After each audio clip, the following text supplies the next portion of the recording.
The voice cut across the parade deck like a whip crack. "Hey, old-timer. Yeah, you with the rake. You call that working?" Private First Class Bryson Kittredge stood near the pull-up bars with his arms crossed. Dress uniform crisp, smile sharp enough to draw blood. The old groundskeeper in the faded work clothes did not look up. His hands, weathered and scarred across the knuckles, continued their slow rhythm against the concrete. Rake, gather. Rake, gather. What Kittredge did not know, what nobody on that parade deck knew, was that those hands had once carried 4 dead Marines through enemy fire in a city that burned for 30 days straight. Family Day at Marine Corps Recruit Depot San Diego had drawn hundreds of civilians onto the base. Parents in pressed khakis and sundresses clustered near the demonstration areas. Children pointed at helicopters. Recruiters smiled their recruiting smiles. And in the VIP section, near the reviewing stand, Senator Arthur Kittredge watched his son with the pride of man who had purchased his child's path to glory and expected returns on his investment. Bryson had spotted the old groundskeeper 10 minutes earlier and had been working up to this moment ever since. The man was perfect, 70 years old at least, maybe more, with a face like cracked leather and shoulders that curved forward under invisible weight. His work boots were held together with duct tape. His flannel shirt had been washed so many times it had forgotten its original color. He was invisible. He was insignificant. He was exactly the kind of prop Bryson needed to demonstrate his authority to the watching crowd. "I asked you a question, groundskeeper." Bryson's voice carried. He had learned projection at his military academy prep school, learned how to fill a space with sound, how to make people turn and look. "You deaf or just slow?" The old man's rake paused for half a breath, then continued. His movements held a precision that seemed out of place, an economy of motion that belonged somewhere other than yard work. When he shifted his weight, it was balanced, centered, the unconscious positioning of a body that had learned to move through spaces where stillness meant survival. Gunnery Sergeant Yolanda Trask noticed it from across the parade deck. She had been walking toward the rifle demonstration when the commotion began, and something in the old man's posture stopped her mid-stride. The way he stood when Kittredge addressed him, the slight straightening of the spine, the automatic micro-adjustment that 30 years of muscle memory could not erase. Her grandfather had moved like that. Every Marine who had seen real combat moved like that. Bryson stepped closer to the groundskeeper, playing to his audience now. The scattered civilians had turned to watch. Other recruits lingered at the edges, some grinning nervously, others looking at their boots. This was entertainment.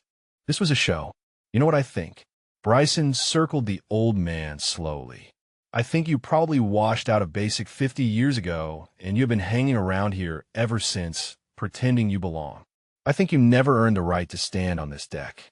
His voice dropped into theatrical contempt. "I think you're just a charity case they let sweep the floors because they feel sorry for you." The groundskeeper said nothing. His eyes remained fixed on the concrete, on the leaves, on the simple geometry of his work. But his jaw tightened almost imperceptibly, and the tendons in his forearms shifted beneath skin that bore the faded traces of something inked there long ago. Trask moved closer. She could see the tattoo now, partially visible where the old man's sleeve had written up. Coordinates, a date, and beneath them, the ghost of an eagle, globe, an anchor worn almost smooth by decades of sun and labor. Her heart began to beat faster. She knew those coordinates. Her grandfather had spoken them like a prayer every Veterans Day until the day he died. Bryson had not noticed the tattoo. He was too busy performing, too focused on the angle of his father's gaze from the VIP section. He wanted the senator to see this. Wanted him to see his son commanding respect, demanding obedience, putting lesser men in their place. If you're watching this story unfold from anywhere in the world, we would love to know where you're joining us from. Drop a comment below telling us your city or country. And if stories like this one about hidden heroes speak to you, please consider subscribing to our channel. Your support helps us share more incredible true stories that honor the forgotten warriors among us.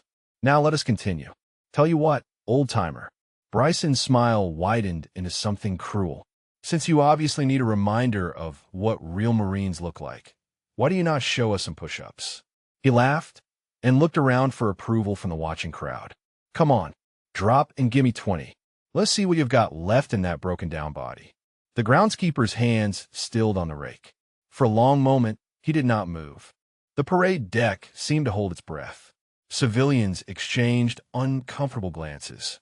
A drill instructor from 3rd Battalion stopped walking and turned to watch, his expression unreadable. Then the old man spoke.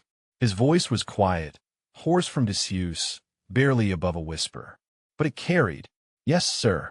He set the rake down carefully, placing it parallel to the edge of the walkway with a precision that seemed almost ceremonial. Then he lowered himself to the ground. His movements were slow but controlled, each position flowing into the next with the mechanical smoothness of something practiced 10,000 times. Bryson laughed again, louder this time. That is right, Grandpa. Show us how it's done.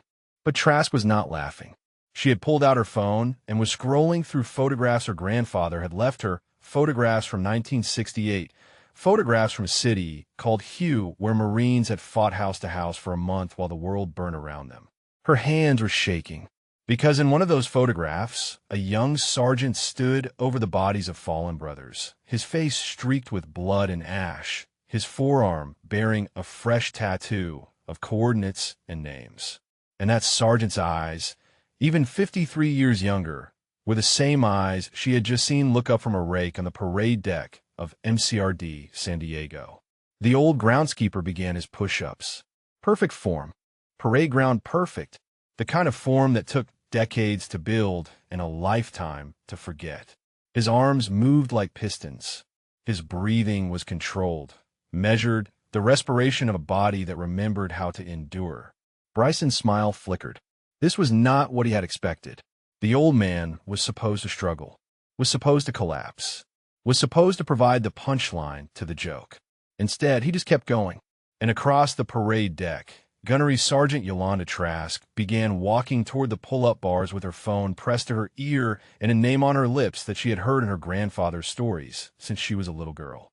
A name spoken with reverence. A name that belonged to a ghost. Shepard. But what Kittredge did not know, what he could not possibly know, was that in exactly 9 minutes his knees would buckle, his voice would break, and everything he thought he understood about strength and weakness would shatter on this parade deck like glass. Because some old men are not broken. Some old men are just waiting. And this old man had been waiting for 53 years. The concrete was cold against his palms.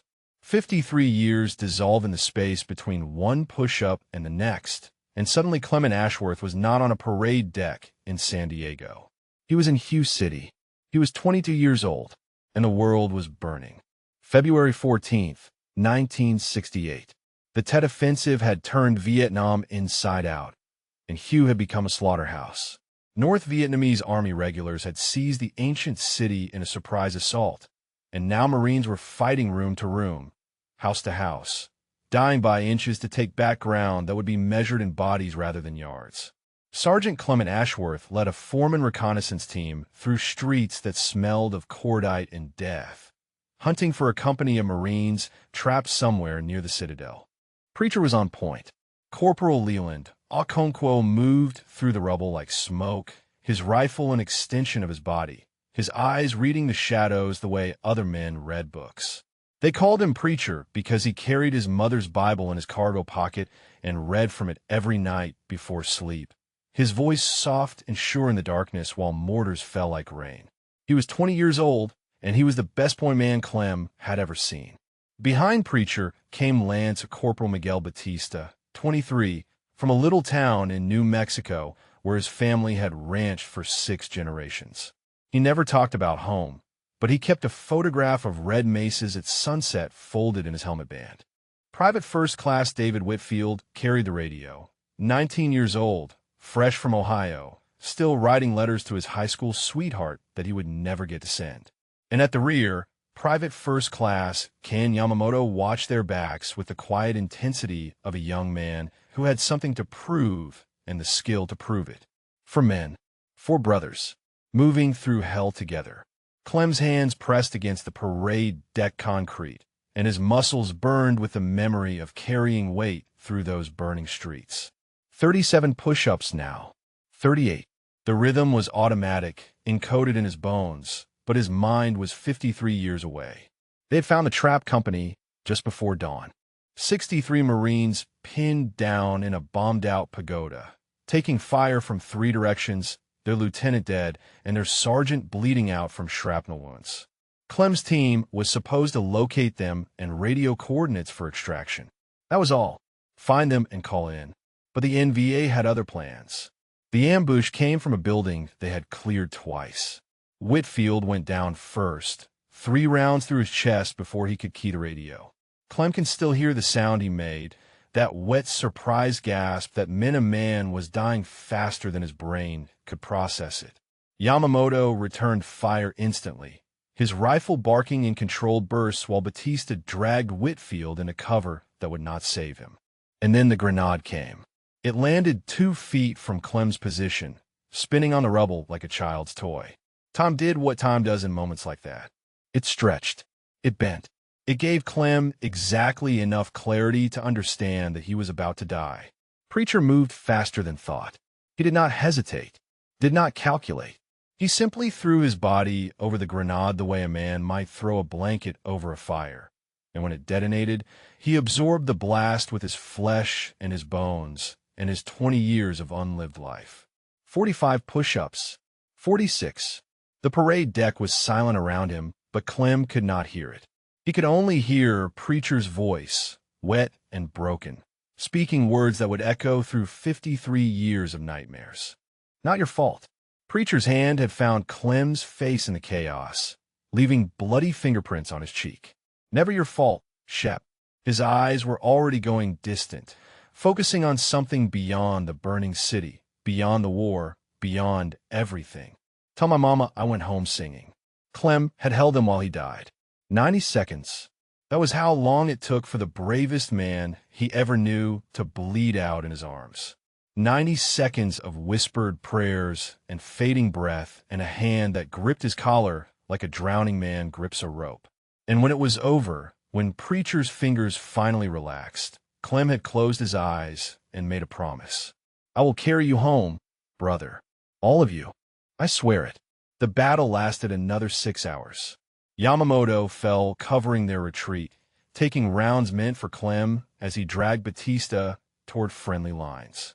Batista died 30 feet from safety, his heart giving out from blood loss, his last words a whisper about red mesas and sunset.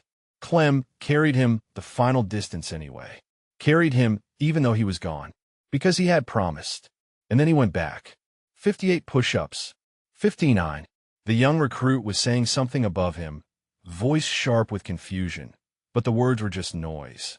Clem was crawling through rubble in Hugh City, alone, dragging the bodies of his brothers through 200 meters of enemy territory, because leaving them behind was not something his soul could survive.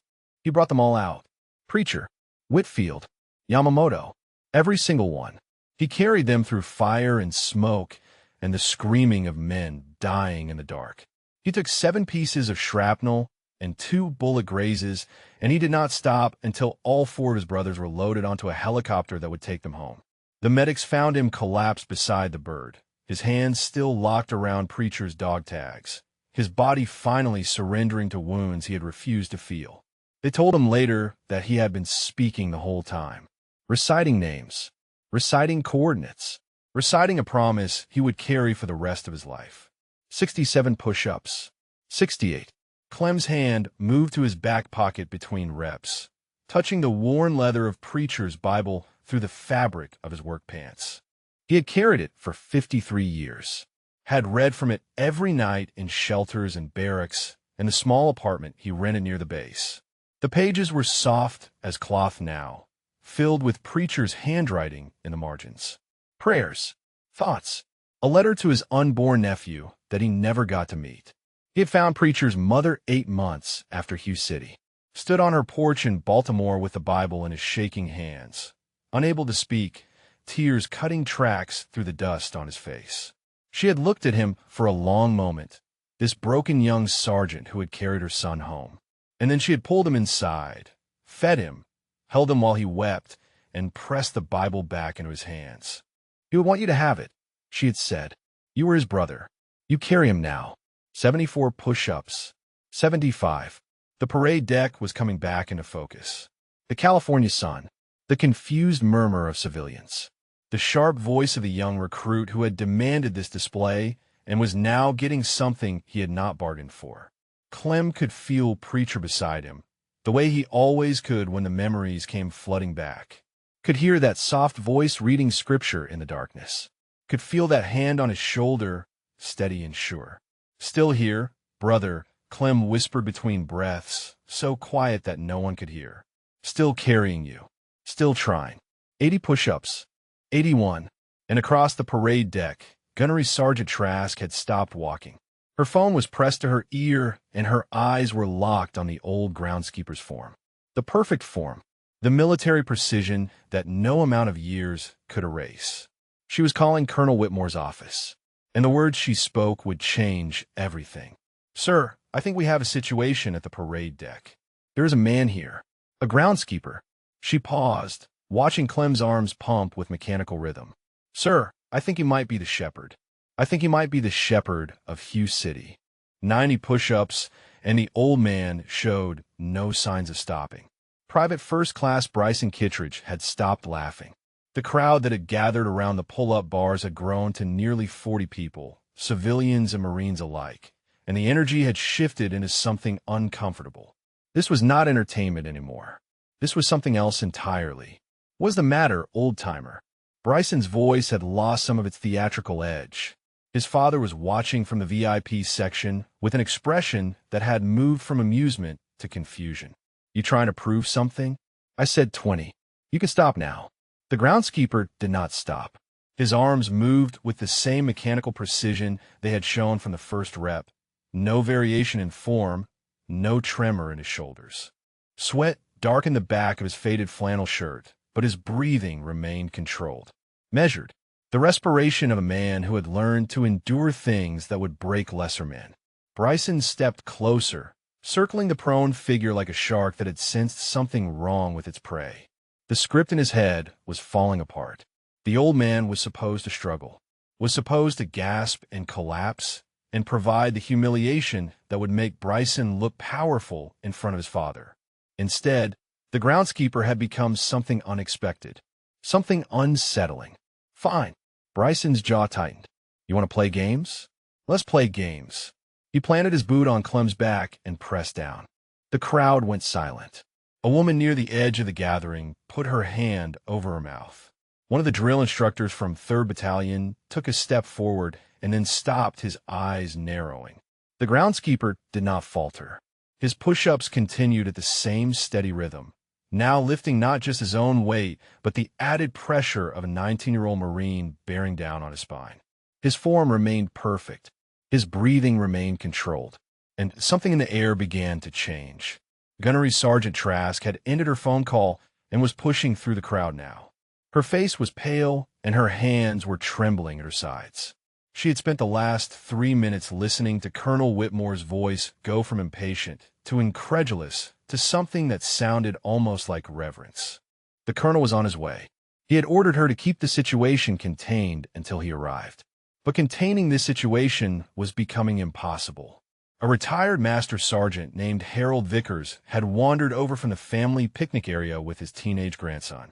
He had served 3 tours in Iraq and 2 in Afghanistan, and he knew what combat conditioning looked like. What he was watching now was not an old man doing push-ups. It was a display of physical discipline that only came from decades of elite military training. He pulled out his phone and began recording. "Who is that guy, Grandpa?" his grandson whispered. Vickers shook his head slowly. "I do not know. But whoever he is not just a groundskeeper." Bryson pressed harder with his boot. His face had flushed red, and his jaw was clenched tight. The crowd's silence was making him angry. They were supposed to be laughing with him, not staring at him like he was doing something wrong. He was a Marine, damn it. He had earned the right to put lesser men in their place. "Come on, charity case." His voice cracked slightly. "Surely you're getting tired." Surely those old bones are ready to give out. 103. 104. The groundskeeper's count was silent, marked only by the rhythm of his movement, but everyone watching could feel it climbing. The number had long since passed impressive and was entering territory that defied explanation. Trask reached the edge of the crowd and stopped. She could see the old man's forearm clearly now, with each push-up, the sleeve riding up and down, revealing more of the tattoo with every rep. The coordinates were fully visible. The date, and 4 names inked in faded letters beneath an eagle, globe, an anchor that had been worn almost smooth by time. Okonkwo, Batista, Whitfield, Yamamoto. Her grandfather had spoken those names, had wept over those names on the anniversary of a battle that had defined his generation of Marines. For men who died in Hugh City under the command of a sergeant who refused to leave them behind. For brothers carried through enemy fire by a man they called the Shepherd. Dear God, Trask breathed. It is really him. Bryson removed his boot from the groundskeeper's back and circled around to face him. He crouched down, putting his face level with the old man's, trying to force eye contact. The groundskeeper's gaze remained fixed on the concrete, on the space between his hands, on the simple geometry of movement that kept the memories at bay. Look at me when I'm talking to you. Bryson's voice dropped to something nastier, more personal. You think you are impressing anyone? You think anyone here cares about some broken-down old man who probably bought his little tattoo at a surplus store? He leaned closer. I have seen 100 guys like you. Pretenders. Wannabes. Men who never had the guts to serve, so they hang around bases and play dress-up with military gear they did not earn. The groundskeeper's push-ups did not slow. 112. 113. But something shifted in his shoulders. A tension that had not been there before. A coiling of muscle beneath weathered skin. The crowd felt it. Trask felt it. Even Bryson felt it, though he did not understand it. You know what I think? Bryson stood and raised his voice for the audience again. I think we should check this guy's background. I think we should find out if he has ever actually served a day in his life, or if he is just some homeless vagrant they let sweep the floors out of pity. A civilian woman near the front of the crowd spoke up. Her voice was sharp with disapproval. Young man, I think you have made your point. Leave him alone. Bryson wheeled on her. Excuse me? Do you know who my father is? He gestured toward the VIP section where Senator Kittredge was now standing, his expression unreadable. This is a military base, ma'am. Military matters. So I would suggest you mind your own business. The woman's husband pulled her back, but the damage was done. The crowd's sympathy had shifted entirely.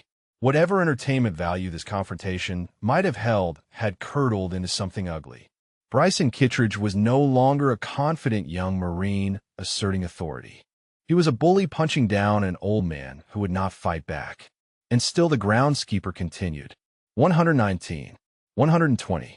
Trask's phone buzzed. A text from Colonel Whitmore. 2 minutes out. Do not let him leave. She looked at the old man on the parade deck, his body rising and falling with the precision of a machine, his face hidden, his silence absolute. She thought about her grandfather's stories, about a young sergeant who carried 4 dead Marines through 200 meters of enemy fire, about a man who refused the Medal of Honor because he said the medal belonged to the men who died, not the one who survived. She thought about the last words her grandfather ever spoke about the Shepherd of Hugh City. He saved my life, and then he disappeared, vanished like smoke. I spent 40 years looking for him, Yolanda. 40 years wanting to say thank you, and I never got the chance. Trask wiped her eyes with the back of her hand. 2 minutes. In 2 minutes, Colonel Whitmore would arrive, and everything would change. But watching Bryson Kittredge circle the old groundskeeper like a vulture waiting for something to die, she was not sure the situation could hold that long. Because some men have limits. Some men can only absorb so much disrespect before something inside them breaks loose. And Clement Ashworth, the Shepherd of Hugh City, had been absorbing disrespect for 53 years. 127 push-ups. Clem finally stopped. He rose to his feet in one fluid motion that seemed impossible for a man his age, a movement so smooth and controlled that several people in the crowd took an involuntary step backward. There was nothing old about the way he stood. Nothing broken. For just a moment, the groundskeeper disappeared and something else took his place. Then the moment passed. His shoulders curved forward again. His eyes dropped to the concrete. The mask of age and weariness settled back over his features like a familiar coat. Bryson recovered quickly from his surprise. He had expected the old man to struggle to his feet, to gasp and wheeze, to provide one final moment of humiliation. Instead, he had witnessed something that did not fit the narrative in his head, so he simply rejected it. Finally gave up, huh? Bryson crossed his arms and smirked. Thought you were going to go all day there, Grandpa. Guess those old bones have their limits after all. Clem said nothing. He turned toward his rake, toward the simple work that had defined his days for 18 years, toward the invisibility that had become his armor against a world that asked too many questions. But Bryson was not finished. Hey, I did not dismiss you.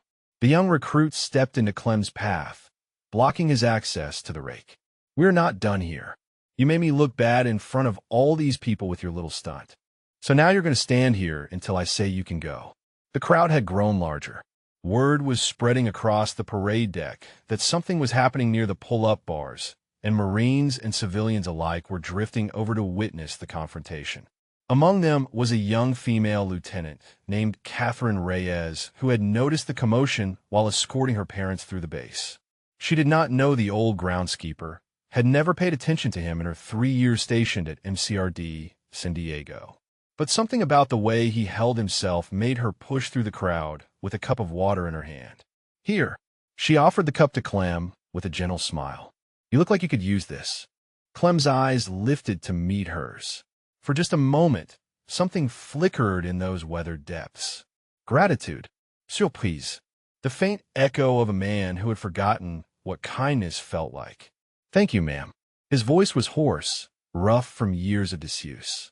The words came out soft and formal, carrying the automatic respect of military conditioning that had never faded.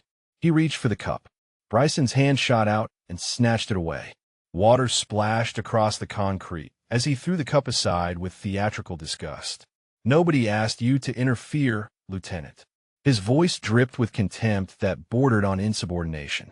And nobody dismissed this man. He will drink when I say he can drink. Lieutenant Reyes stiffened. Her eyes went cold. Private, I do not know what you think you're doing, but I suggest you reconsider your tone. Bryson laughed. He actually laughed. Do you know who my father is? He pointed toward the VIP section again. Senator Arthur Kittredge, chairman of the Armed Services Committee. So unless you want your career to end before it starts, I suggest you walk away and let me handle this. The crowd stirred. Harold Vickers, the retired master sergeant, lowered his phone and shook his head slowly. His grandson tugged at his sleeve with wide eyes. Grandpa, can he really do that? No, Vickers said quietly. He cannot, but he does not know that yet. Trask had worked her way to the front of the crowd. She could see Colonel Whitmore's vehicle pulling into the parking area near the parade deck. 60 seconds, maybe less. She needed to keep this contained for 60 more seconds. But Clem was looking at the spilled water on the concrete, and something in his expression had changed. The water reminded him of the blood that had pooled around Preacher's body in Hugh City, of the way it had looked black in the firelight, spreading across the rubble like oil, carrying away the life of the best man Clem had ever known. He reached into his back pocket. His fingers found the worn leather of Preacher's Bible, soft as cloth from 53 years of handling. He did not pull it out, just touched it, just reminded himself that Preacher was still there, still with him, still watching. My point man wrote something in this book the night before he died. Clem's voice was barely above a whisper, but the parade deck had gone so silent that every word carried. He was 20 years old. He had a mother in Baltimore who prayed for him every night. He had a nephew he would never meet, a life he would never live, a future that ended in a city called Hugh. Bryson blinked. The non sequitur had thrown him off balance. What are you talking about, old man? What book? Clem's hand remained in his pocket, touching the Bible. He wrote that the measure of a Marine is not in how loud he is. It is in how quiet he can be while carrying the weight of others. His eyes lifted slowly, meeting Bryson's gaze for the first time. He was the bravest man I ever knew, and he died saving my life. The crowd was frozen. Lieutenant Reyes had tears forming in her eyes, though she did not know why. Trask was gripping her phone so hard her knuckles had gone white. Even Bryson seemed momentarily stunned, caught off guard by the raw grief in the old man's voice. Then he recovered. His sneer returned, sharper than before. So you had a friend with a Bible. Bryson stepped closer, invading Clem's space. That does not make you a Marine. That does not make you anything except a sad old man telling stories to avoid answering questions.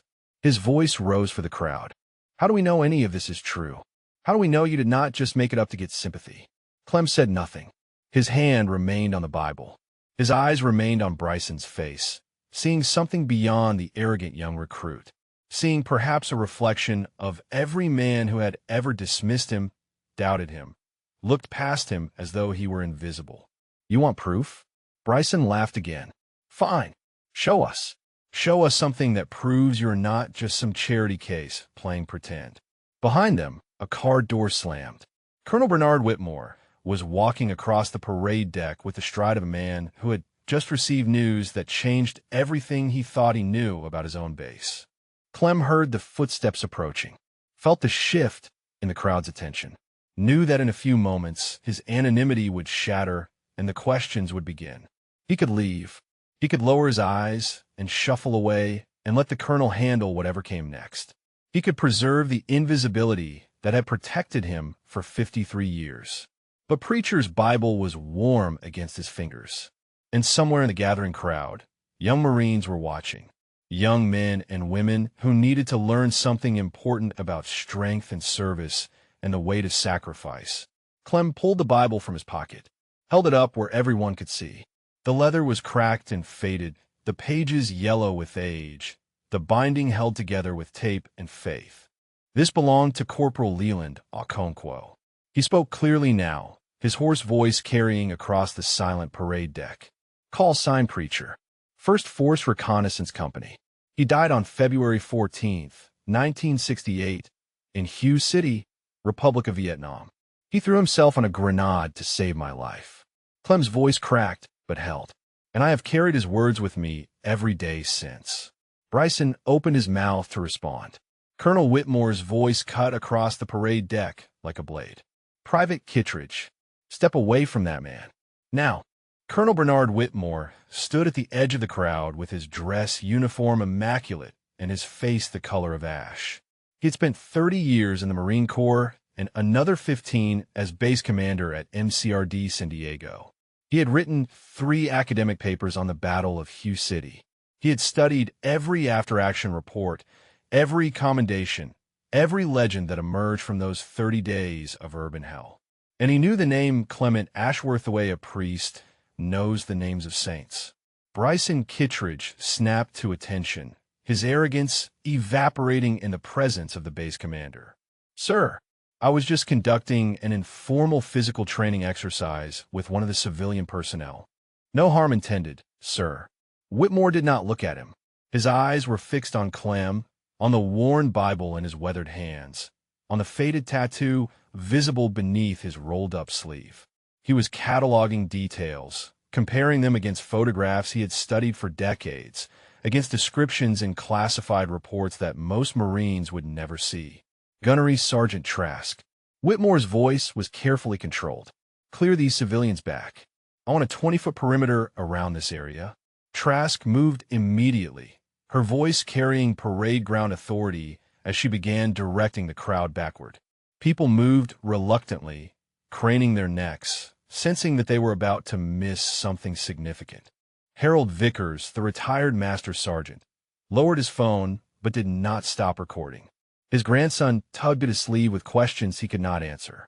Senator Kittredge had risen from his seat in the VIP section and was making his way toward the confrontation. His face wore the practiced concern of a politician approaching a potential scandal, already calculating angles and damage control. Colonel Whitmore ignored all of it. He walked slowly toward Clem, each step measured, his eyes never leaving the old groundskeeper's face.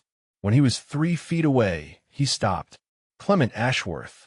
It was not a question. Whitmore's voice was quiet, almost reverent. Sergeant First Class, 1st Force Reconnaissance Company. 3 combat tours, 1967 to 1970. Clem said nothing. His hand tightened on the Bible. Silver Star with Valor Device. Whitmore continued, reciting from memory. Bronze Star with Combat V. 3 Purple Hearts. Navy Cross nomination that was declined by the recipient. He paused. Operation Fortress Ridge. February 14, 1968. A foreman reconnaissance team tasked with locating a trap company of Marines near the Citadel in Hugh City. The crowd had gone absolutely silent. Even the distant sounds of Family Day seemed to fade, as though the entire base was holding its breath. Bryson Kittredge's face had drained of color. He stood frozen at attention, his eyes darting between the colonel and the old groundskeeper, trying to process information that did not fit anything he understood about the world. "Sir," Clem's voice was barely audible. "I would prefer not to discuss my service record." Whitmore nodded slowly. "I understand. 18 years you have worked on this base. 18 years I have walked past you without knowing." He shook his head, something like wonder in his voice. "The shepherd of Hugh City has been raking leaves outside my office for 18 years. The name rippled through the crowd. Trask had heard it from her grandfather. Vickers recognized it from Marine Corps legend. Lieutenant Reyes was already pulling out her phone to search, her hands shaking. Senator Kittredge had reached the edge of the perimeter, his political instincts telling him that something had gone very wrong with his son's public display. He tried to push past Trask, but she held up a hand. "Sir, I need you to remain outside the perimeter until the colonel releases the area. Do you know who I am?" The senator's voice carried the same entitled tone his son had used. "I am the chairman of the Armed Services Committee. That is my son standing there." Trask met his eyes without flinching. "Yes, sir, I know exactly who you are. And I know exactly who that man is." She nodded toward Clem. "So I suggest you wait." Whitmore had moved closer to Clem now, close enough to see the details of the tattoo on his forearm. The coordinates. The date. The forenames inked into skin that had aged around them like tree rings around carved initials. "I have studied that operation for 20 years. Whitmore's voice was thick with emotion. "I have read every report, interviewed every survivor I could find. They told me about a sergeant who refused to leave his men behind, who carried 4 bodies through 200 meters of enemy fire, who went back into a kill zone alone because leaving them was not something his soul could survive." Clem's jaw tightened. His eyes glistened but did not overflow. "They told me that man disappeared after 1970. Whitmore continued, "that he refused the Medal of Honor and walked away from the Corps. That nobody knew what happened to him. Some thought he was dead. Some thought he just wanted to be forgotten." He gestured at the rake lying on the concrete, at the faded work clothes, at the invisible man who had hidden in plain sight for nearly 2 decades. "I never imagined he was here all along." Bryson Kittredge made a sound, a small, strangled noise that might have been the beginning of a protest or the death rattle of his certainty. His knees were beginning to shake. "Sir," Clem's voice was steady despite the moisture in his eyes. "I did not want recognition. I never wanted recognition. The men who deserve medals are buried in Arlington. I just wanted to be near Marines again, to hear the cadences, to remember why they died." He lifted the Bible slightly. "Preacher would not have wanted me to hide, but I could not face the questions, could not accept praise for living when better men did not." The silence stretched across the parade deck like a hell breath. Then Harold Vickers stepped forward, past Trask's perimeter, past the colonel's authority, past everything that might have held him back. He was 63 years old with gray hair and a prosthetic leg he had earned in Fallujah, and tears were streaming down his weathered face. "Sergeant Ashworth." His voice cracked. "I served 3 tours in Iraq. I lost friends in places most people cannot pronounce. And I have never, not once in my entire career, heard a story that matched what you did in Hugh City." He came to attention, slowly, deliberately, with the precision of a man who had spent decades perfecting the movement. And he saluted. The effect was immediate and electric. Marines throughout the crowd began snapping to attention, one by one, their hands rising in tribute to a man they had never met but whose legend they had grown up hearing. Lieutenant Reyes, the drill instructors from 3rd Battalion, a master gunnery sergeant who had been escorting his elderly mother across the parade deck. Even Colonel Whitmore came to attention and rendered a salute to the old groundskeeper standing before him. Bryson Kittredge remained frozen in place. His body was at attention, but his eyes were wild, darting across the scene of Marines, saluting a man he had just spent 20 minutes mocking and humiliating. And in the VIP section, Senator Arthur Kittredge watched his son's career and reputation crumble in real time. And for once in his privileged life, he had absolutely nothing to say. Clem stood motionless as the salutes held around him. His hand trembled slightly at his side, the Bible pressed against his thigh, 53 years of carefully constructed invisibility shattering in the California sun. He did not know how to respond to this. He had spent half a century avoiding exactly this moment, and now that it was here, his body had forgotten the protocols his mind still remembered. "Return the salute, Sergeant." Whitmore's voice was gentle. "You have earned that much."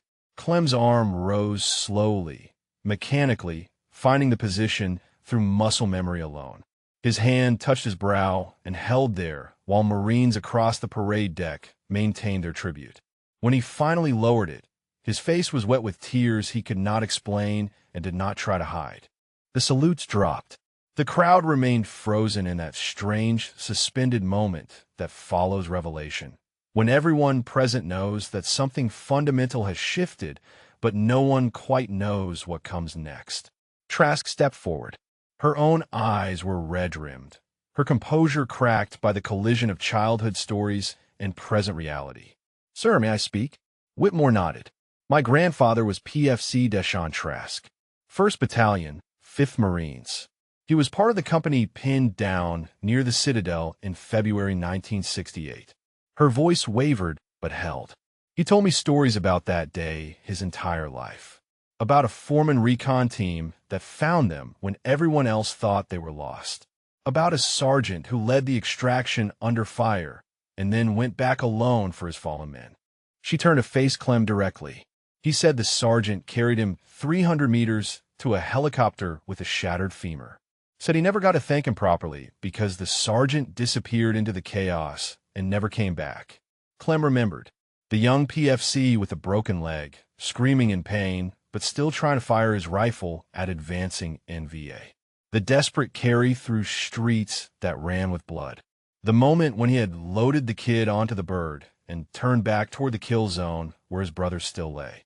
"Your grandfather." Clem's voice was rough. "He made it home." Trask nodded, tears spilling freely now. "He made it home. He became a master sergeant. Served 30 years. Raised 4 children." She paused. "He died 2 years ago, Sergeant Ashworth. But not a single day passed when he did not talk about the shepherd. Not one day when he did not wish he could find you and say thank you." The crowd stirred with murmurs of recognition and wonder. Phones were out everywhere now, recording, photographing, capturing a moment that would spread across the internet within hours. Bryson Kittredge had not moved. His body remained at attention, but his face had collapsed into something unrecognizable. The arrogant young recruit who had demanded push-ups from an old groundskeeper was gone, replaced by a boy drowning in the realization of what he had done. Colonel Whitmore turned to him. The base commander's face had hardened into something official and unforgiving. "Private Kittredge." At ease. Bryson's arms dropped to his sides. He looked like he might collapse. "Do you understand what has happened here today?" Whitmore's voice carried across the silent parade deck. "Do you have any comprehension of what you have done?" "Sir, Bryson's voice cracked. "I did not know. I cannot have known." "No." Whitmore cut him off. "You cannot have known who this man was. But you knew he was a human being. You knew he was elderly. You knew he was a civilian worker on a military installation. And you chose to humiliate him publicly for your own entertainment." Senator Kittredge had finally pushed his way through the crowd, his political mask firmly in place. "Colonel, I'm sure we can discuss this privately. My son was simply conducting informal training, a bit overzealous perhaps, but surely nothing that warrants." Whitmore turned on him with barely contained fury. "Senator, your son ordered a 70-year-old Silver Star recipient to do push-ups like a dog performing tricks. He put his boot on the man's back. He threw water on the ground to prevent him from drinking. He mocked his service, questioned his honor, and accused him of stolen valor." The colonel's voice rose. This man carried 4 dead Marines through enemy fire. He refused the Medal of Honor because he believed his fallen brothers deserved it more than he did. And your son treated him like garbage for the crime of looking old and poor. Senator Kittredge's face had gone pale. The political calculations spinning behind his eyes were producing nothing but devastating outcomes. There was no angle here. No espin. His son had humiliated a genuine American hero on video, and that video was already spreading beyond anyone's ability to contain. Clem stepped forward. His movement drew every eye on the parade deck. "Colonel." His voice was quiet but steady. "If I may." Whitmore turned to him with something like deference. "Of course, Sergeant." Clem looked at Bryson Kittredge, looked at the shattered remnants of arrogance in the young man's eyes, the dawning horror of consequences that would follow him for years. And he felt something unexpected stir in his chest. Not anger, not satisfaction, something closer to recognition. "I was 19 once." Clem's words were measured, each one weighted with decades of experience. "I was arrogant. I thought I knew what strength looked like. I thought being loud made me powerful." He held up the Bible again. "Then I went to war, and I learned that real strength is not about how much noise you make. It is about how much weight you can carry in silence." Bryson's eyes were locked on Clem's face, tears beginning to track down his cheeks. "You made a mistake today," Clem continued. "A bad one. You humiliated a man without knowing his story. You judged by appearance. You used your father's name as a weapon instead of earning respect on your own merit." He lowered the Bible. "But mistakes can be corrected. Arrogance can become humility. A man who falls can choose to rise differently." The parade deck was absolutely still. Clem's voice dropped even quieter. "The men on my arm, the ones I carry, they cannot make that choice anymore. Their chance to become better men ended in Hugh City. You still have that chance." He met Bryson's eyes directly. "Do not waste it." Bryson Kittredge's knees buckled. He went down hard on the parade deck concrete, not from physical force but from the crushing weight of truth. His shoulders shook with sobs he could not contain. And Colonel Whitmore, watching the old groundskeeper offer grace to the young man who had tormented him, understood why the Marines of Hugh City had called him shepherd. Because a shepherd does not just protect the flock from wolves. Sometimes a shepherd shows a lost lamb the way home. The moment stretched across the parade deck like a hell breath. Bryson Kittredge remained on his knees, shoulders heaving with sobs that seemed to come from somewhere deeper than embarrassment. His father stood frozen at the edge of the crowd, political calculations abandoned, watching his son experience something that money and connections could not fix or escape. Clem looked down at the broken young man and felt the weight of 53 years pressing against his ribs. He could walk away now, could retreat into the anonymity that had protected him for so long. Let the colonel and the crowd and the consequences sort themselves out without him. The revelation had already happened. The secret was already spilled. There was nothing more required of him. But Preacher's Bible was warm in his hands, and the names on his arm were waiting. Clem lowered himself slowly, his old knees protesting as he knelt on the concrete beside Bryson Kittredge. The crowd drew a collective breath. Colonel Whitmore started to move forward, perhaps to intervene, but something in Clem's posture stopped him. "Look at me, son." Clem's voice was barely above a whisper, meant only for the young man in front of him. "Look at me." Bryson raised his head. His face was blotched and streaming, all pretense of confidence demolished. He looked like what he was, a 19-year-old boy who had made a terrible mistake and could not see a way forward. "I'm going to tell you something." Clem held the Bible where Bryson could see it. "Something I have never told anyone except the man who wrote in these pages." The crowd strained to hear, but the words were too quiet. Only Bryson could catch them, leaning forward unconsciously, desperate for something that might make sense of what was happening. "I wanted to die in Hugh City. Clem's voice was steady despite the confession. When Preacher threw himself on that grenade, when I held him while he bled out, when I watched Yamamoto fall and carried Batista until his heart stopped, I wanted to die with them. I did not understand why I lived when they did not. I still do not understand it. Bryson's sobbing had quieted.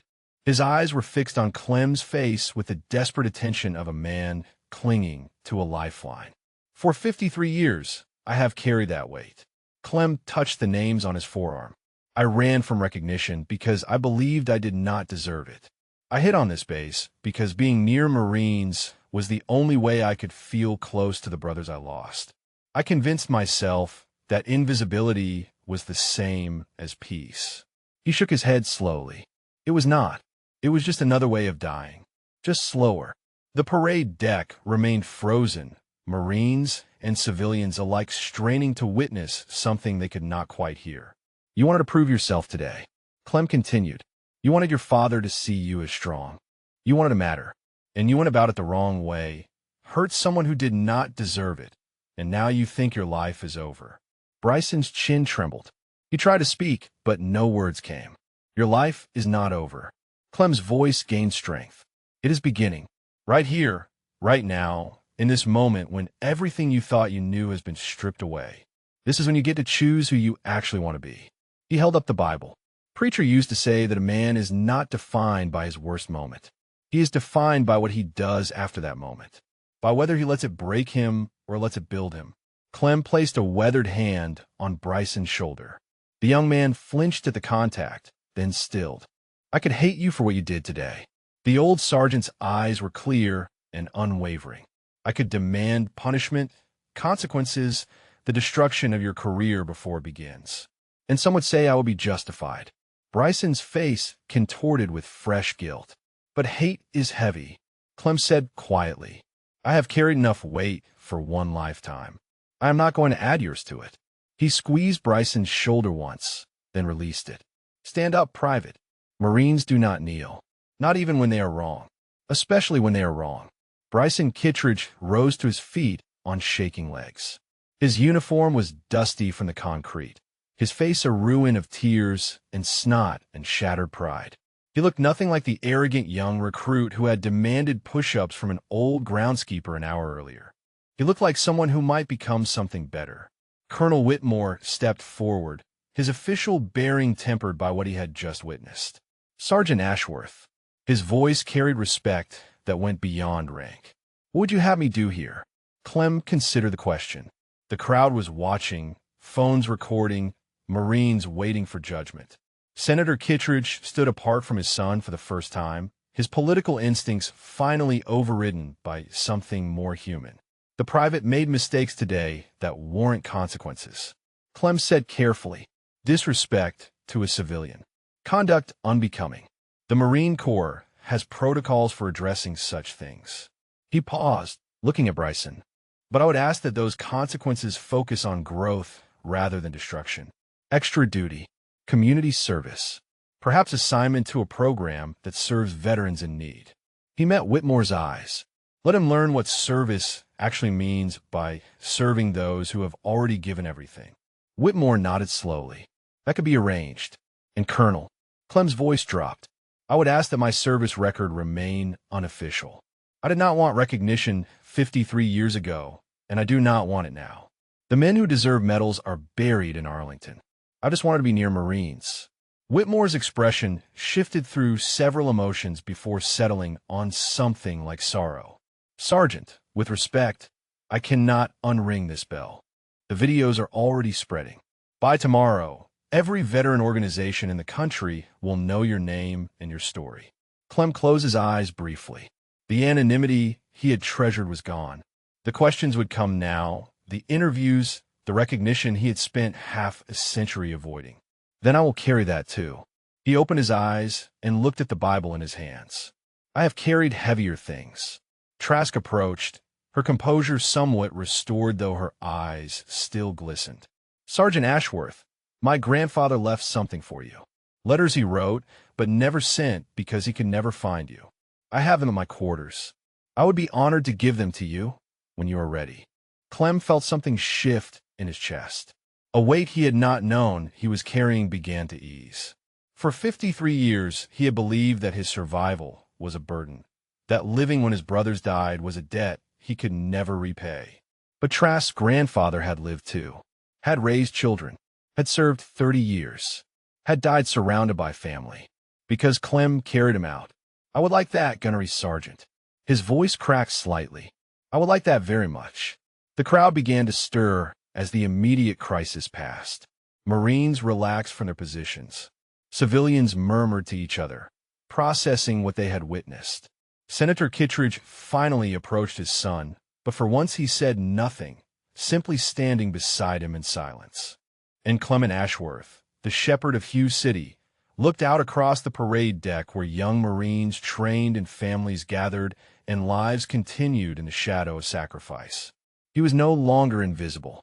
For the first time in 53 years, he was not sure that was a bad thing. The crowd had begun to disperse when a voice cut through the murmur of conversation. A voice that carried the authority of decades and the weight of recognition. My God, that is him. That is actually him. Heads turned toward the source.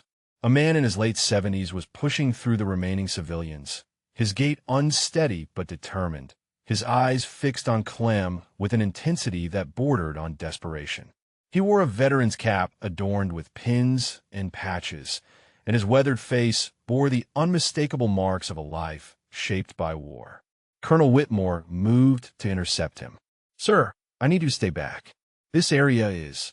Son, I was killing communists in rice paddies before your father learned to shave. The old veteran did not slow down. And if that man is who I think he is, you could not keep me away with a battalion of MPs. He stopped 5 feet from Clem, his chest heaving from the exertion of his rapid approach. His eyes traveled across the groundskeeper's face, searching for something, comparing present reality against memories half a century old. Fortress Ridge. The veteran's voice trembled. February 14th, 1968. I was a lance corporal with 1st Battalion. We were pinned down in that pagoda for 18 hours, watching our friends die, listening to the NVA close and around us. Clem's body had gone rigid. His hand tightened on Preacher's Bible until his knuckles went white. They told us no one was coming. The veteran continued, tears beginning to track down his weathered cheeks. They told us extraction was impossible, that we were on our own, that we should make peace with God because we were all going to die in that city. He took another step closer.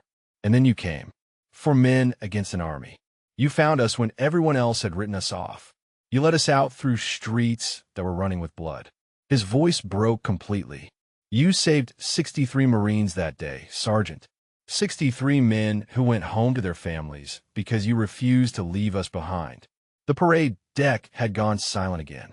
The dispersing crowd had frozen in place, drawn back by the raw emotion in the old veteran's voice. Harold Vickers had raised his phone again, capturing every moment. Clem could not speak. His throat had closed around words that refused to form. He remembered that day with perfect clarity. The chaos of the extraction, the weight of wounded men across his shoulders, the sound of Preacher's voice in his ear, guiding him, steadying him, even after Preacher was gone. My name is Thomas Hartwell. The veteran drew himself to attention despite his age, despite the tremor in his limbs. Gunnery Sergeant, retired, and I have waited 53 years to say 2 words to you.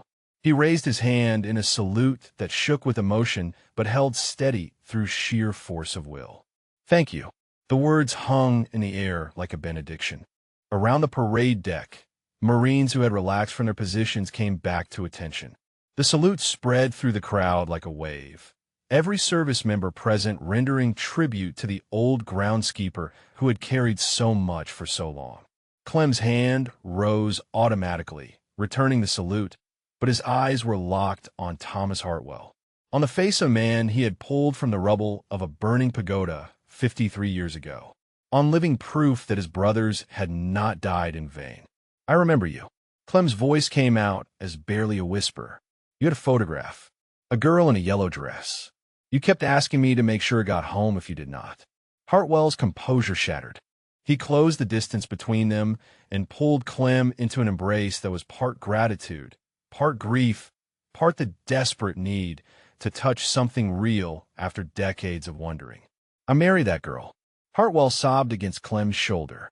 "We had 4 children, 9 grandchildren, a whole life that only exists because you came for us." Clem stood frozen in the embrace, his arms hanging at his sides, his body unsure how to respond to contact that carried kindness instead of cruelty. He had not been held like this since before Hugh City, since before everything fell apart. Slowly, hesitantly, his arms rose and wrapped around Thomas Hartwell. And for the first time in 53 years, Clement Ashworth allowed himself to believe that maybe, just maybe, his survival had meant something. Colonel Whitmore watched the 2 old veterans hold each other on his parade deck, and he made a decision. He pulled out his phone and began making calls. The base public affairs office, the Marine Corps Heritage Foundation, the office of the commandant. If the world was going to learn about the shepherd of Hugh City, they were going to learn the full story. Not just the legend, but the man. Not just the hero, but the weight he had carried alone for half a century. Trask approached the embracing veterans carefully. "Sergeant Ashworth." "Sergeant Hartwell." She kept her voice soft, respectful. "I think there are some things that need to be discussed. Some decisions that need to be made about how we move forward from here." Hartwell released Clem reluctantly, keeping one hand on his shoulder as though afraid the old groundskeeper might disappear again if he let go completely. "Whatever you need." Hartwell's voice was fierce despite his tears. "Whatever recognition, whatever ceremony, whatever it takes to make sure the world knows what this man did." Clem shook his head slowly. "Thomas, I appreciate what you're trying to do, but I did not save those Marines for recognition. I did it because leaving them was not something I could live with." He looked down at the Bible, still clutched in his hand. "The men who deserved medals died in Hugh City. Preacher, Batista, Whitfield, Yamamoto. They are the heroes. I'm just the one who carried them home." Hartwell gripped Clem's shoulder tighter. "Listen to me, Shepherd. I spent 53 years looking for you. 53 years wanting to tell you that my children exist because of you, that my grandchildren laugh and play and have futures because you refused to give up on 63 Marines that everyone else had abandoned." His voice hardened with conviction. "You do not get to decide that your life does not matter. You do not get to erase the good you did by hiding from it. Those 4 men on your arm, they did not die, so you could spend the rest of your life pretending you are invisible." Clem flinched as though struck. The words hit something deep inside him, something he had walled off for decades. "Preacher told me something before he died." Clem's voice was barely audible. "He said it was not my fault. He said to keep going, to keep carrying." He looked up at Hartwell with eyes that glistened. "But he never said I had to carry alone." The admission hung between them, a crack in the armor, a doorway that had been sealed for 53 years finally creaking open. Trask stepped forward again. "Sergeant Ashworth, I know this is overwhelming, but there are people who want to help. Veterans organizations, support programs, people who understand what you have carried and want to help you set some of it down." She held out her hand. "You do not have to decide anything right now, but when you are ready, we are here." Clem looked at her outstretched hand, at the crowd of Marines still holding their positions of respect around him, at Thomas Hartwell, living proof that his sacrifice had rippled forward through generations, at Bryson Kittredge, still standing with his father, his face a ruin of tears and dawning understanding. He thought about Preacher, about the words written in the Bible he had carried for 53 years. About the measure of a Marine being found not in how loud he was, but in how quiet he could be while carrying the weight of others. Maybe it was time to let others help carry the weight. Clem reached out and took Trask's hand. "Okay." His voice cracked on the word. "Okay." The next hour passed in a blur of activity that Clem could barely process. Colonel Whitmore had transformed the area near the reviewing stand into an impromptu command center, his staff scrambling to manage what had become the most significant event in the base's recent history. Phones rang constantly. Officers appeared and disappeared with urgent expressions. The Family Day festivities continued elsewhere on the base, but everyone who had witnessed the confrontation at the pull-up bars remained, unwilling to leave, drawn by the gravity of what was unfolding. Clem sat on a bench near the parade deck with Thomas Hartwell on one side and Gunnery Sergeant Trask on the other. Someone had brought him water, which he held without drinking. Someone else had offered food, which sat untouched beside him. His body was present, but his mind was struggling to reconcile 53 years of invisibility with the sudden glare of attention. Harold Vickers approached with his phone extended. "Sergeant Ashworth, I want you to know that the video I recorded is already being shared across veteran networks." His voice carried respect, bordering on reverence. "My grandson posted it 20 minutes ago. It has over 50,000 views and climbing." Clem closed his eyes. 50,000 people watching his carefully constructed anonymity dissolve. 50,000 strangers learning his name, his story, his shame at surviving when better men did not. "I did not ask for this." His voice was barely audible. Hartwell placed a weathered hand on his arm. "I know, brother, but sometimes the world needs to see what real sacrifice looks like. Sometimes hiding does more harm than good."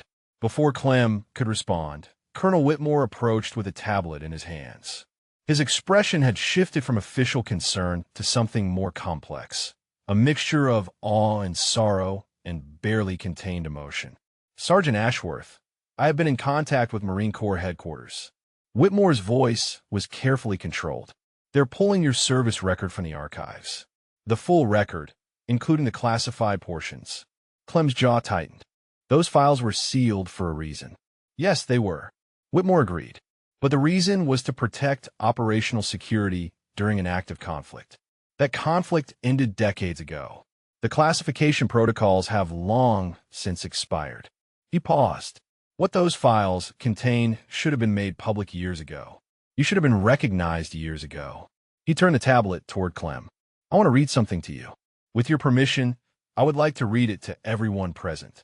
Clem looked at the screen without really seeing it. The words blurred together, official language and military terminology that described events he had lived through in blood and fire and grief. "What difference does it make now?" His voice was hollow. "The men who mattered are dead. Reading words on a screen will not bring them back." "No," Whitmore agreed quietly. "It will not. But there are young Marines on this base right now who need to understand what service actually means, who need to see that courage is not about glory or recognition or having a senator for a father." He glanced toward where Bryson Kittredge still stood with his parents. "They need to know that the highest form of strength is carrying others when you can barely carry yourself." Clem sat in silence for a long moment. Around him, the crowd waited. Trask's hand found his and squeezed gently. Hartwell's presence was warm and solid beside him. He thought about Preacher, about the words written in margins and the prayers whispered in darkness, about a young corporal who threw himself on a grenade without hesitation because protecting his brothers was more important than protecting himself. Preacher would have hated this attention too. But Preacher also would have recognized that sometimes you had to step into the light so others could see the path. "Read it." Clem's voice was barely above a whisper. "If it helps them understand, read it." Whitmore nodded solemnly. He raised his voice so it carried across the parade deck, drawing the attention of every Marine and civilian still present. The following is from the official after-action report of Operation Fortress Ridge, dated February 15th, 1968. Classification level has been reduced to unclassified as of this reading. The crowd went still. Even the ambient sounds of the base seemed to fade, as though the world itself was listening. At approximately 0400 hours on February 14th, 1968, a foreman reconnaissance element from 1st Force Reconnaissance Company located Charlie Company, 1st Battalion 5th Marines, pinned down in a fortified position near the Citadel in Hugh City. The company had sustained 63% casualties and was facing imminent overrun by numerically superior NVA forces. Whitmore's voice was steady, but his hands trembled slightly as he held the tablet. Sergeant First Class Clement Ashworth, call sign Shepard, led the reconnaissance element into the engagement zone despite orders to maintain observation only. During the initial approach, the element was ambushed by concealed NVA positions. Corporal Leland Okonkwo was killed in action after shielding Sergeant Ashworth from a fragmentation grenade. Private First Class David Whitfield was killed by small arms fire while attempting to establish radio contact. Private First Class Ken Yamamoto was killed providing covering fire during extraction of wounded personnel. Lance Corporal Miguel Batista died of wounds sustained during the ambush while being carried to friendly lines by Sergeant Ashworth. Clem's eyes had closed. Tears tracked silently down his weathered face. Each name was a weight on his chest, a presence he had carried for 53 years. Despite sustaining 7 shrapnel wounds and 2 gunshot grazes, Sergeant Ashworth single-handedly led the extraction of the surviving 41 Marines from Charlie Company through 200 meters of enemy-controlled terrain. Whitmore's voice cracked, but continued. Upon reaching friendly lines, Sergeant Ashworth refused medical treatment and returned alone to the engagement zone to recover the remains of his fallen team members. A sound moved through the crowd. Not quite a gasp, not quite a moan, but something between. The sound of people understanding. Sergeant Ashworth recovered the bodies of all 4 team members over a period of 6 hours, making multiple trips through active enemy fire. He was found unconscious beside the final evacuation helicopter, having collapsed from blood loss only after confirming that all remains had been loaded for transport. Whitmore lowered the tablet. His face was wet. The report goes on to recommend Sergeant Ashworth for the Medal of Honor. That recommendation was declined by the recipient, who stated that the medal belonged to Corporal Okonkwo, not to him. The silence that followed was absolute. Marines stood at rigid attention with tears streaming down their faces. Civilians clutched each other, overwhelmed by the weight of what they had heard. Bryson Kittredge had sunk to the ground again, his head in his hands, his shoulders shaking with sobs. And Clement Ashworth, the shepherd of Hugh City, sat on a bench with his brother's names inked on his arm and their memory carved into his soul, finally letting the world see what he had carried alone for 53 years. Hartwell leaned close to his ear. "They know now, brother," he whispered. "They finally know." Clem opened his eyes and looked out at the crowd of faces, some familiar, most strangers, all of them changed by what they had heard. They know about the mission. His voice was rough with grief, but they will never know them. Preachers laugh. Batista's stories about the Mesas. The way Yamamoto could field strip a rifle blindfolded. The letters Whitfield wrote to a girl he would never see again. He touched the Bible in his lap. "That is what I carry. Not the mission. Them." The reading of the after-action report had changed something fundamental in the air. What had begun as a family day confrontation had transformed into something closer to a memorial service, a collective reckoning with sacrifice that most of those present had only understood as abstraction until now. Colonel Whitmore stood before the crowd with the tablet still in his hands, but he was no longer reading from it.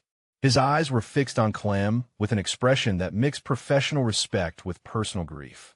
"Sergeant Ashworth, I have commanded this base for 15 years.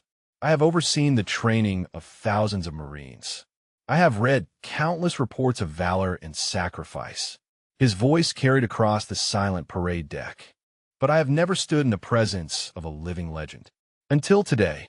Clem shifted uncomfortably on the bench. The word legend felt wrong, like a coat that did not fit. Legends were stories told about the dead.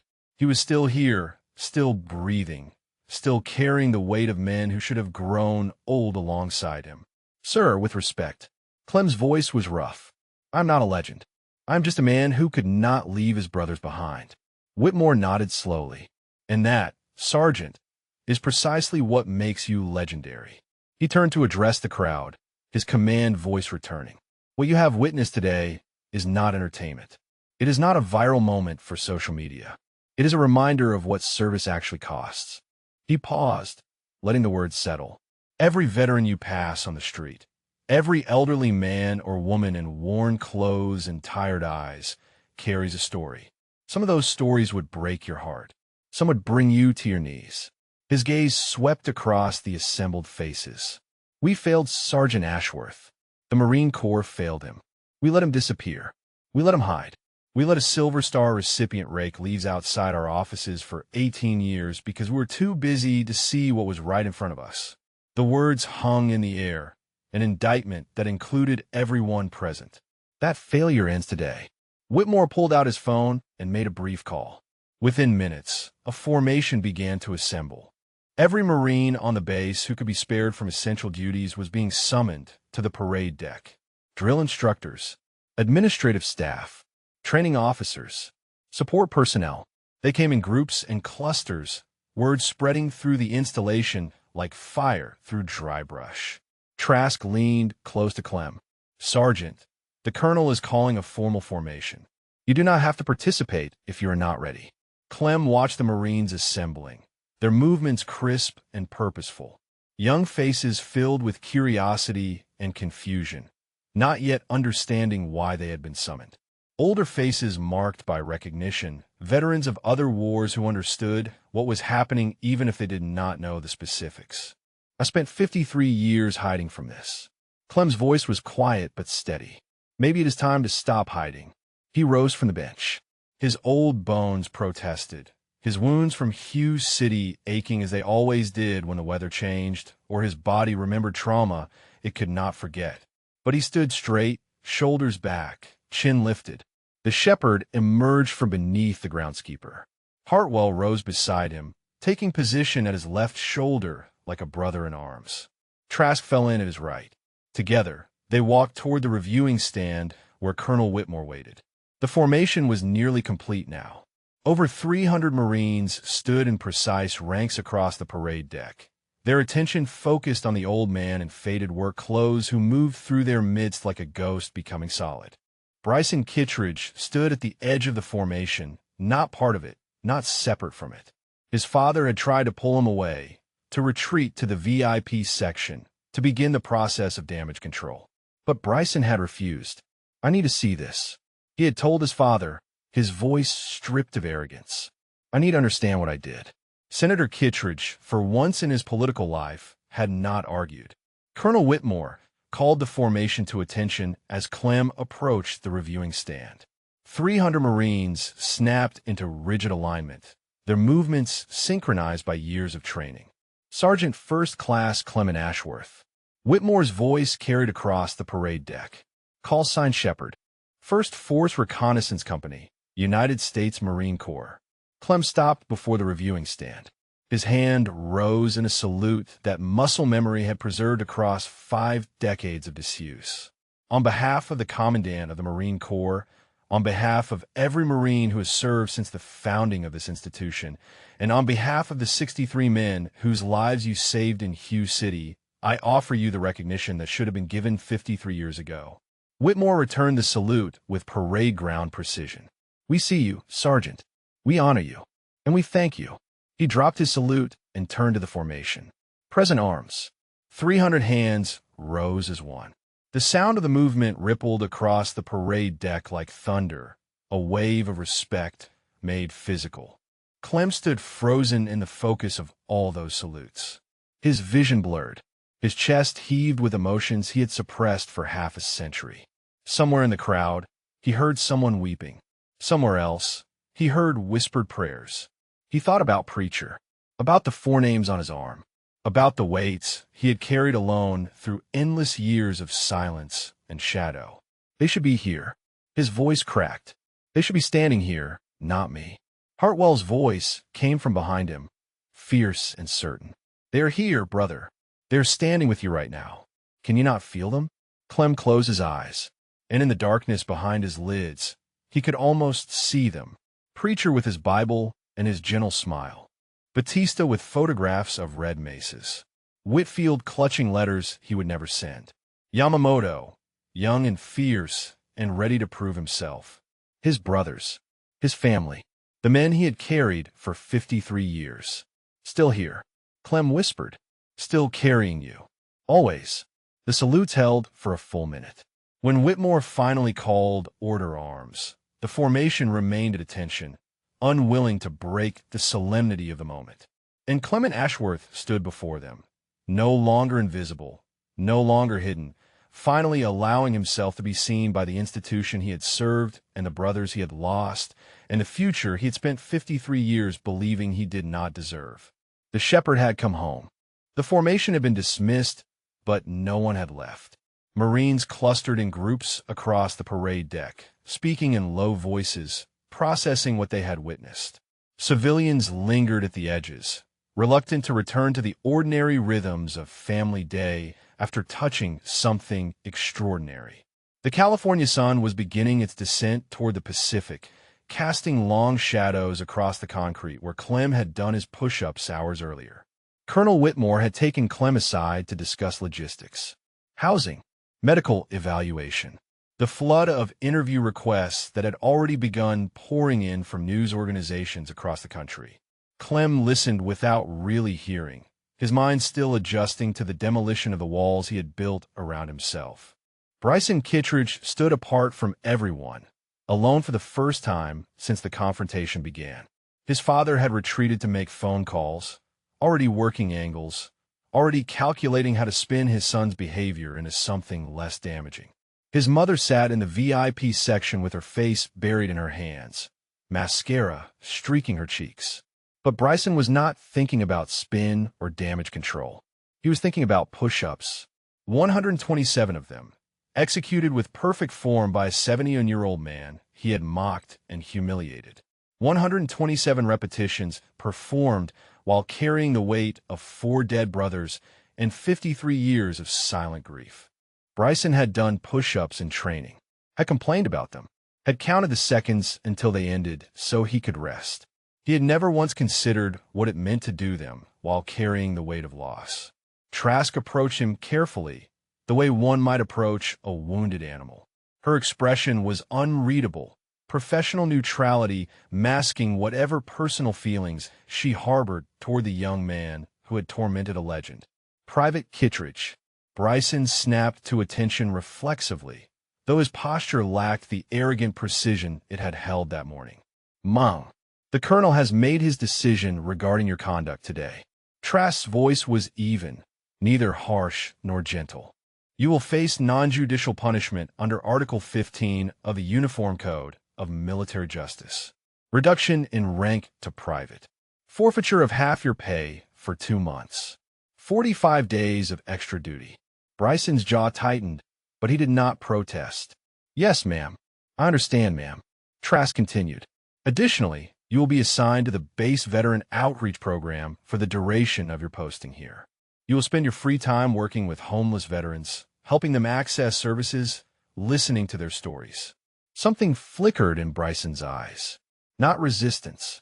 Something closer to recognition. Sergeant Ashworth requested this assignment specifically.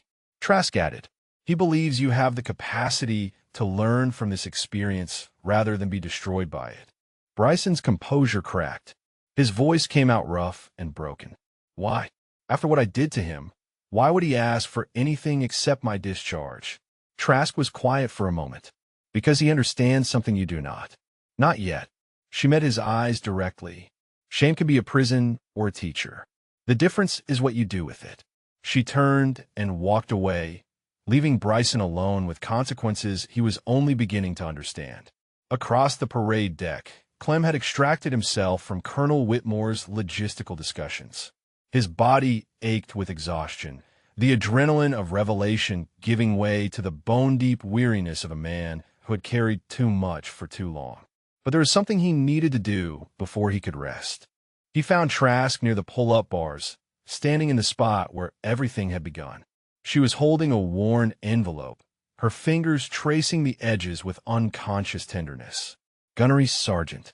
Clem's voice was soft. You said you had letters. Trask turned to face him. Her eyes glistened, but her composure held. My grandfather wrote these over the span of 40 years. Every Veterans Day, every anniversary of Hughes City, every time he thought about the men who saved him.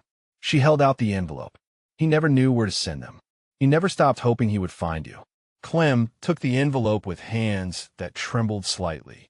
The paper was soft with age, handled countless times by a man who had poured his gratitude into words that never reached their destination. He did not open it. Not yet. That would require privacy, solitude, the space to receive whatever Thomas Hartwell's grandfather had needed to say. Thank you. The words fell inadequate, but he had no others. Thank you for keeping these. For finding me. Trask's professional mask slipped, revealing the granddaughter beneath. He talked about you every day, Sergeant. Every single day until the end. She wiped her eyes with the back of her hand. He said you were the best man he ever knew. He said if he could have one wish, it would be to tell you that your brothers did not die in vain. Clem's grip tightened on the envelope. His throat closed around emotions he could not name. The men who pulled him out of that pagoda. His voice was barely audible. Preacher, Batista, Whitfield, Yamamoto. They were the best men I ever knew. Everything good I have done since Hughes City, I did because they showed me what good looked like. He touched the names on his forearm. Your grandfather lived because they died. You exist because they sacrificed everything. His eyes met hers. Their legacy is not just in my memory. It is in every life that flows from the lives they saved. Trask broke.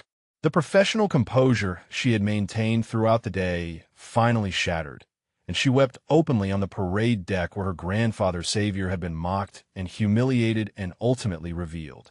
Clem did something he had not done in 53 years. He reached out and pulled another person into an embrace, held Trask while she cried, let her grief and gratitude wash over him like water over stone. Thank you. Trask sobbed against his shoulder. Thank you for saving him. Thank you for giving me my family. Clem said nothing.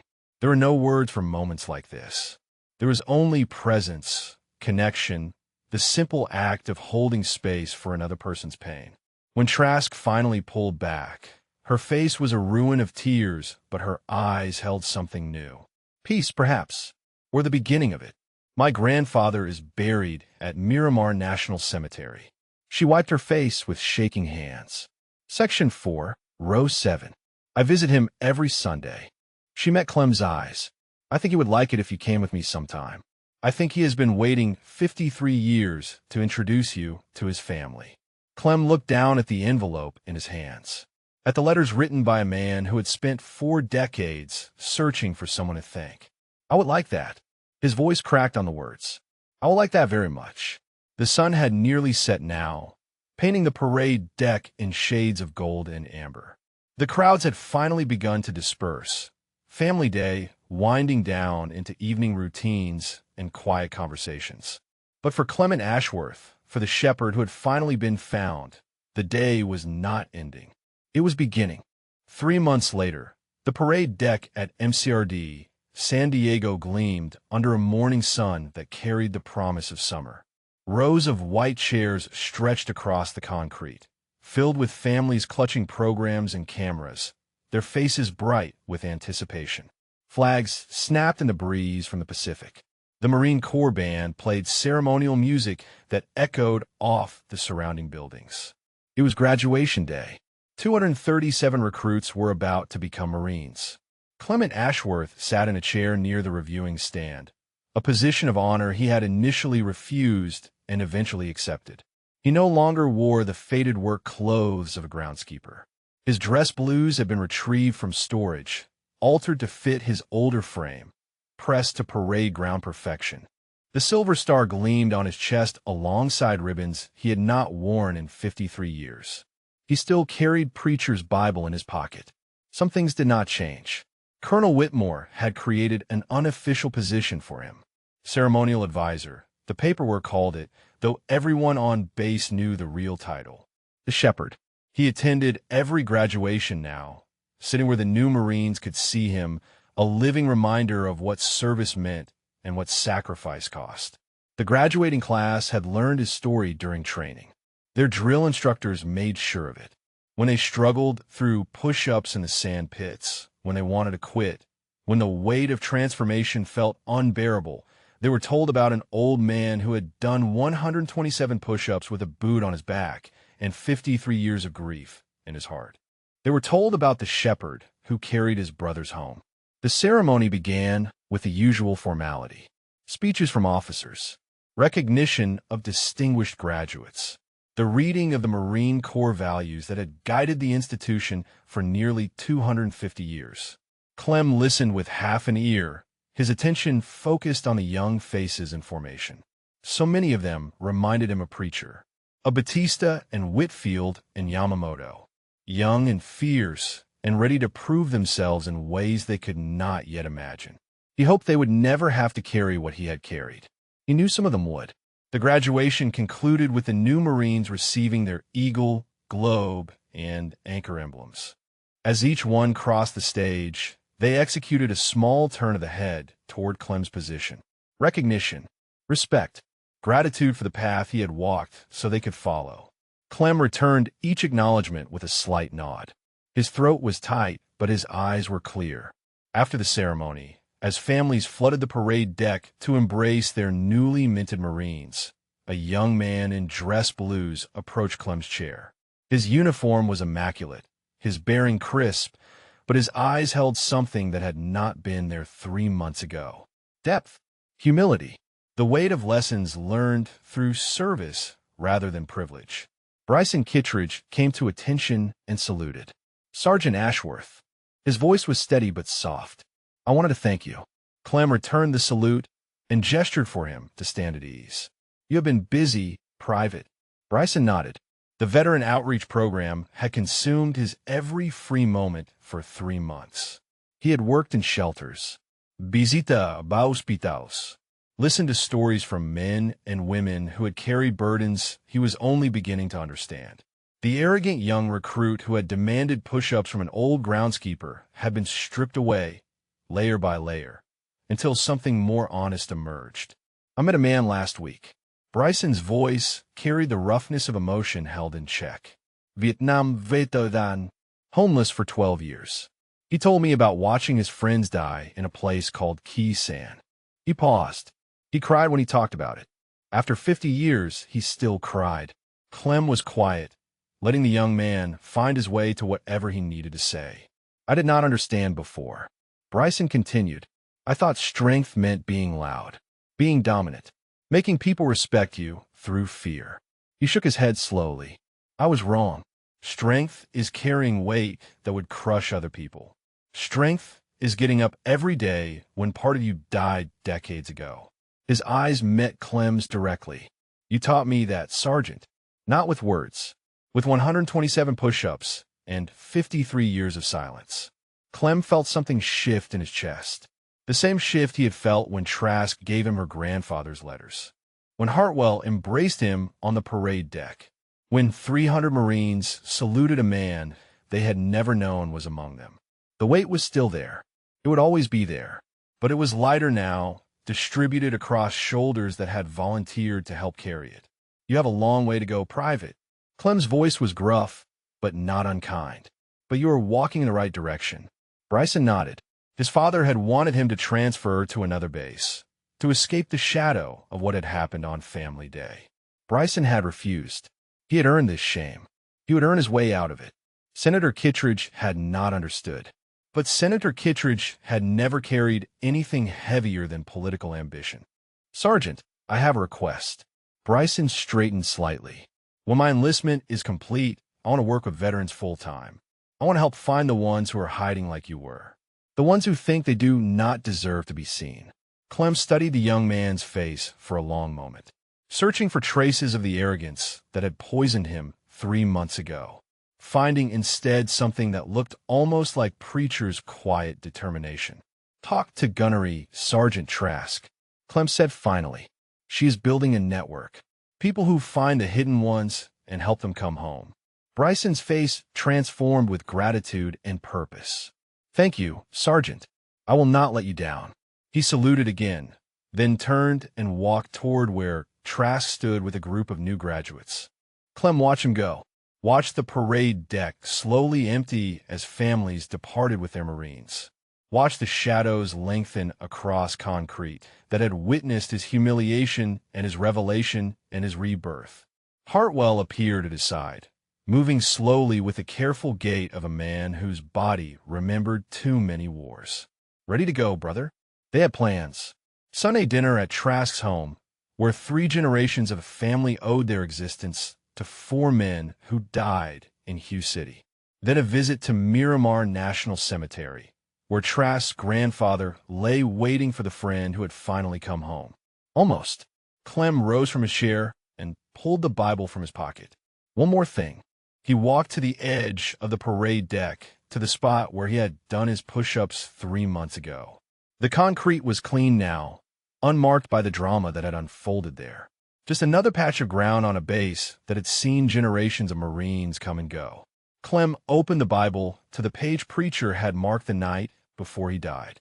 The words were familiar, read 10,000 times across 53 years of silence. "Fear not, for I am with you. Be not dismayed, for I am your God." He spoke the words aloud, letting them carry across the empty parade deck, letting them reach the brothers he still carried and always would. Still here, Preacher. His voice was rough but steady. Still carrying you. All of you. But I am not carrying alone anymore. He closed the Bible and pressed it against his chest. Thank you for showing me the way home. The breeze from the Pacific carried his words toward the sky, toward wherever the souls of fallen Marines gathered to watch over the brothers they left behind. And somewhere in that breeze, Clem could almost hear Preacher's voice, soft and sure, reading scripture in the darkness. "Still with you, Shepherd. Always with you." Clem smiled. It was a small thing, rusty from disuse, but real. Then he turned and walked toward Hartwell, toward Trask, toward a family that had been waiting 53 years to welcome him home. If this story moved you, if it reminded you that heroes often hide in plain sight and that second chances are possible for those willing to earn them, please subscribe to our channel. And share in the comments below. Who is the quiet warrior in your life who deserves to be seen? Sometimes the greatest strength is not in the battles we win, but in the weight we carry silently for those we love. Thank you for watching.